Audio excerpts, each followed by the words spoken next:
7 levels of Invincible variants. Invincible didn't just give us one Mark Grayson. It shattered that concept by unleashing a multiverse where he is more often a conqueror, a tyrant, and a monster than a protector. Level 1.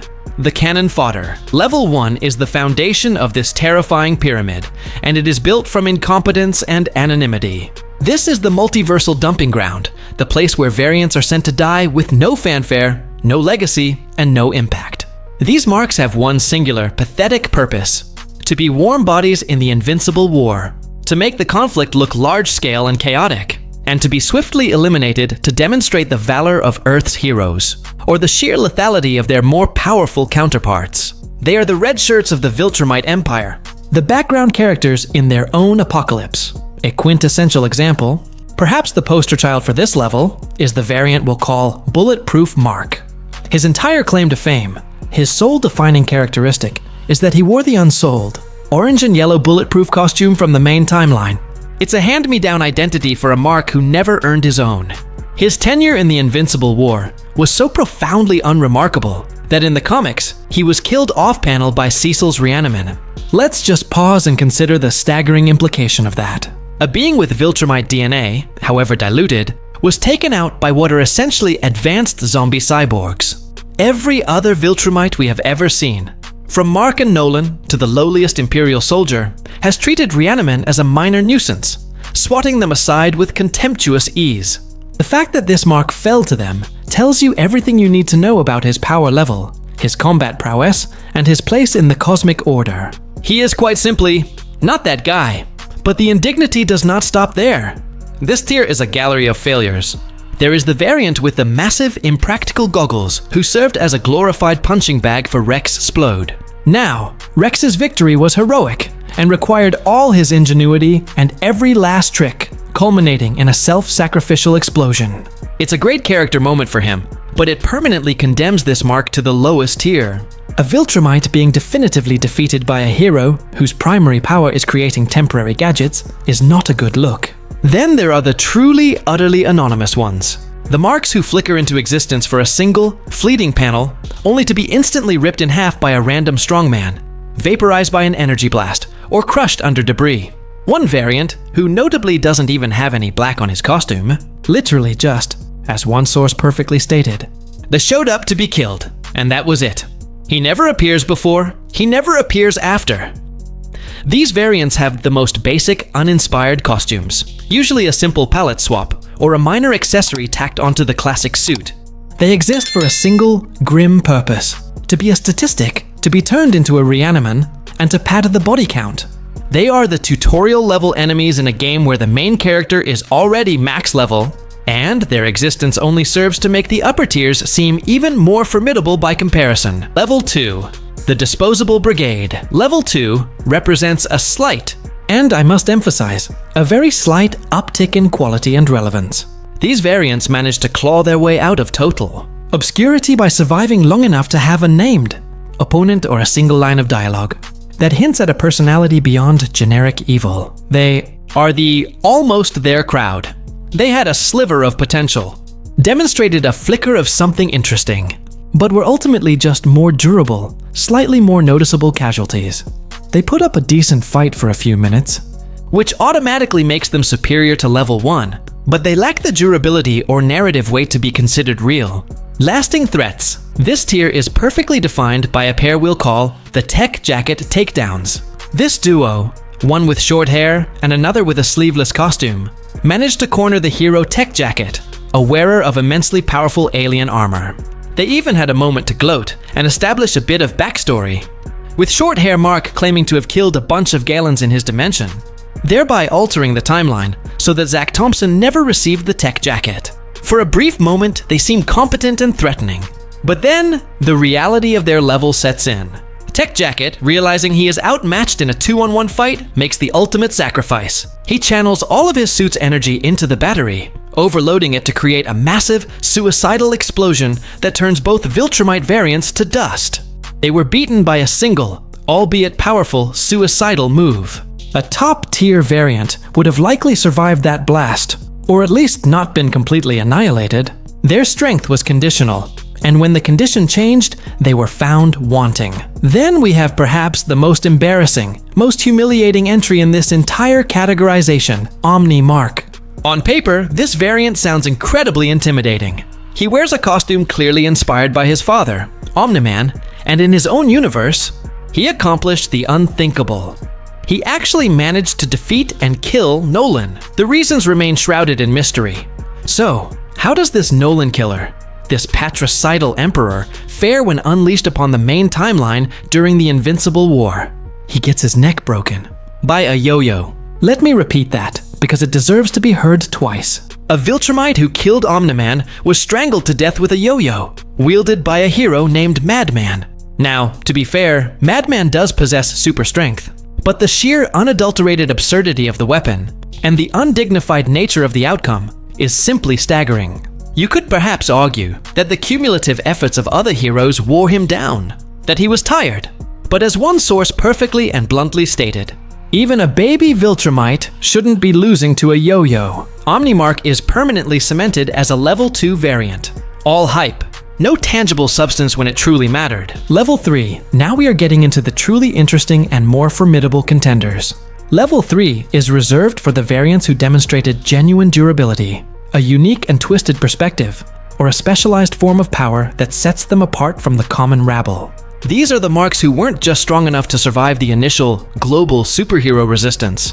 They were cunning, sadistic, or simply resilient enough to leave a personal mark on the conflict and make it through all 3 days of the hellish Invincible War. This specific group of 8 variants, which includes figures like Viltrumite Mark and the London Destroyer, were the last ones standing when Angstrom Levy called for a final meeting on the 3rd day. They had weathered the storm of the entire Earth superhero community. Viltrumite Mark, in his classic Imperial uniform, was a noted powerhouse from a timeline where he was raised as a true Viltrumite from day one. He successfully killed a version of the immensely powerful, reality-warping spawn in his home dimension. The London Destroyer, with his slightly altered but familiar costume, was notably sadistic. He specifically sought out Atom Eve, not just to kill her, but to tell her that this time, he wanted to enjoy killing her slowly, showcasing a personal cruelty that goes beyond simple conquest. However, their refusal to continue following Levy's orders led to their collective exile in the nightmarish wasteland dimension. This tier also includes specialized variants with unique backgrounds, like Flaxen Mark. This Mark didn't just conquer Earth. He presumably traveled to the Flaxen dimension, and thanks to the severe time dilation effect, could have ruled their society for decades or even centuries. But his career in the main timeline was cut short in the most humiliating way possible. Killed off-screen by Donald Ferguson, a normal human in a cyborg body. This bizarre and massive anti-feat, being taken out by a capable but ultimately secondary supporting character. Level 4. Level 4 marks a fundamental and critical shift in the nature of the threat. It's no longer just about raw power or simple durability. Here, we encounter variants defined by their ambition, their intellect, and their vision to build something that lasts far beyond a single battle. These variants aren't just brutes. They are leaders, emperors, and cold-hearted strategists who see the bigger picture of galactic and multiversal domination. The variant who embodies this ethos completely is Mohawk Mark. We are granted more insight into his timeline and his psychology than almost any other variant. His story is one of twisted ambition. After being enlisted by his father to take over Earth, he genuinely believed the teen team would join his cause. When Rex Splode refused, Mohawk Mark killed them all, sparing only Robot, whose real body was hidden. The death of his universe's Atom Eve left a profound void in him, which he tries to fill in a deeply disturbing way, surrounding himself with a harem of women who all share Eve's appearance. He doesn't just rule, he presides. He sits on a literal golden throne, commanding a vast Viltrumite empire where mighty figures like Conquest and General Craig bow to his authority. His ambition is utterly limitless. He didn't just want one planet. He wanted the entire multiverse. After being stranded in the wasteland, he doesn't just seek escape. He forces a reformed Angstrom Levy to take him back home, where he immediately imprisons and tortures him to force him to fulfill his original promise of dimensional conquest. His scientists conduct horrifying experiments on Levy to surgically and scientifically learn the source of his power. Mohawk Mark is a strategic heavyweight, a ruler who thinks on a galactic and multiversal scale. His eventual downfall comes not from a lack of strength or cunning, but from his immense ambition attracting the wrong kind of attention, specifically from Robot, who looks at him and sees a terrifying blueprint for what any mark, even his own, could become, and decides to proactively terminate the threat. Another fascinating and conceptually terrifying level 4 schemer is Robot Mark. It is crucial to understand that this isn't an alternate Mark's personality in the body. This is a perfect viltrumite clone, created through a deal between the main Mark and the alternate universe's Rudy, with Rudy's brilliant but dangerously manipulative brain transferred inside. This variant represents the ultimate fusion: cold, calculating, dystopian-level intellect housed within a viltrumite body. His goal upon taking control of Mohawk Mark's empire wasn't just to maintain it. It was to reform it, to fix it. But knowing Robot's history, his god complex, his belief that he alone knows what's best for humanity, and his willingness to commit any atrocity for his perceived greater good, his long-term plan was likely far more sinister than simple rule. He would likely use the viltrumites as a temporary weapon to secure Earth and deal with external threats like thragg, before inevitably finding a way to eradicate them, perhaps through a genetically engineered virus or another technological horror.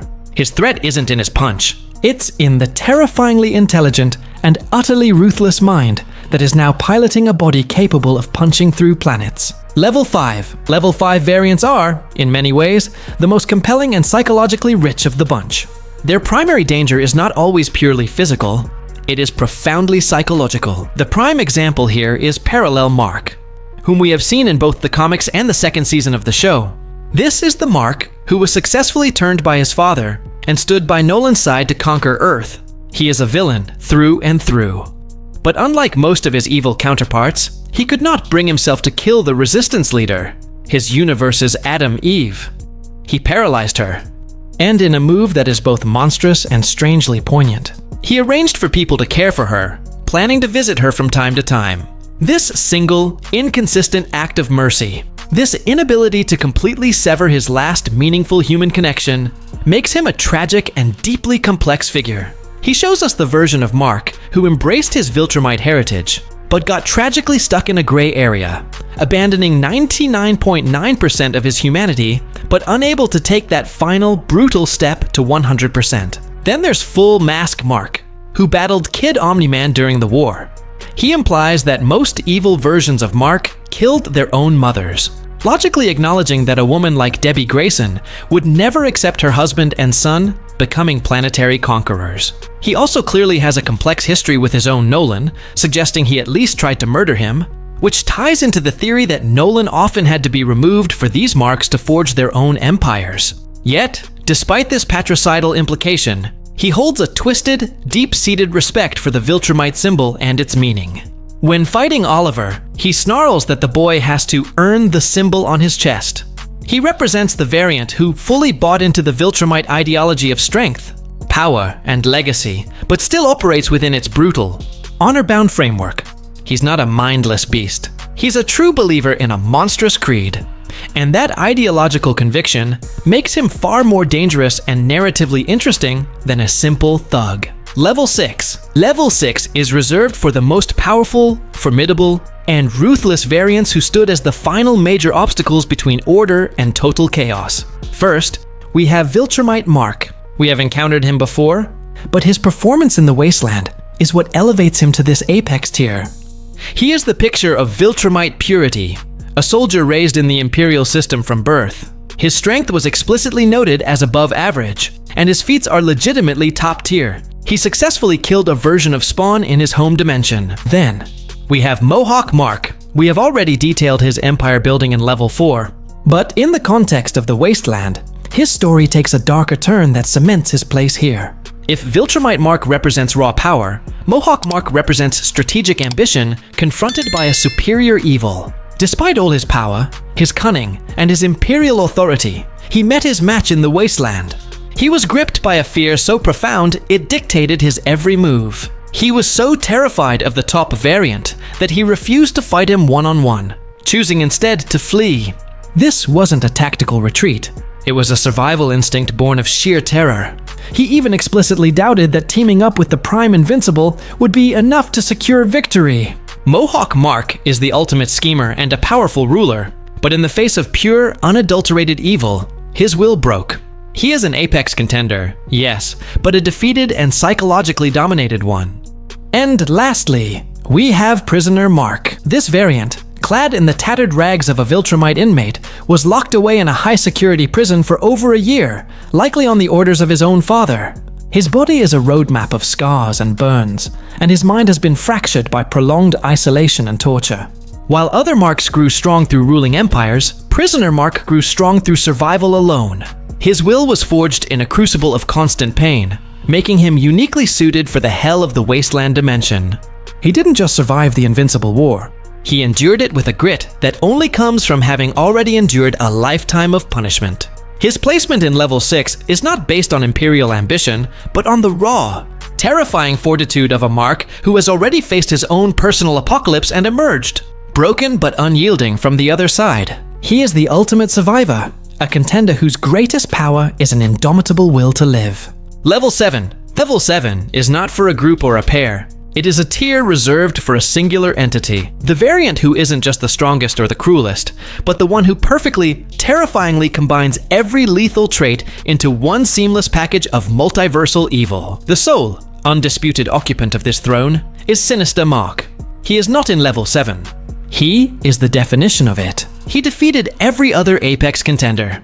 His placement here is non-negotiable, and the evidence is overwhelming. He dominated and consumed them. He single-handedly killed the immensely powerful viltrumite Mark, a direct and unambiguous demonstration of his combat superiority. He psychologically broke the Emperor Mohawk Mark, reducing a multiversal ruler to a frightened fugitive who doubted his own chances even with backup. He has the proven strength to kill other top-tier viltrumites in direct combat. He didn't just fight in the wasteland. He engineered its new, horrifying ecosystem. He was the architect of the cannibalism, logically and coldly turning a crisis of starvation into a sustainable survival strategy. He was the de facto leader of the variants during the war, the only one with the nerve to openly defy and threaten Angstrom Levy. In his home reality, he held a personal grudge against Angstrom Levy, hunted him down, taunted him, and then murdered his son right in front of him, purely for the sake of inflicting maximum psychological and emotional pain. This places him on a different moral, or rather, immoral, plane than even his most evil counterparts. He is the final boss of the evil Marks, and the story treats him with the narrative respect that such a title demands. Sinister Mark is the benchmark. He is the pinnacle of what a corrupted Mark Grayson can become when every shred of compassion is extinguished and replaced with calculated malice and predatory instinct. He is the ultimate evil, and he stands alone, unchallenged, at level 7. But what do you think? Is there a variant you believe deserves a higher or lower placement? And which of these dark Marks from the show left the most lasting impression on you? Let me know your thoughts, theories, and fears down in the comments below. If you appreciate this level of detailed breakdown, then do me a huge favor. Smash that like button, subscribe, and hit the notification bell. Thank you so much for watching. Until next time, peace out.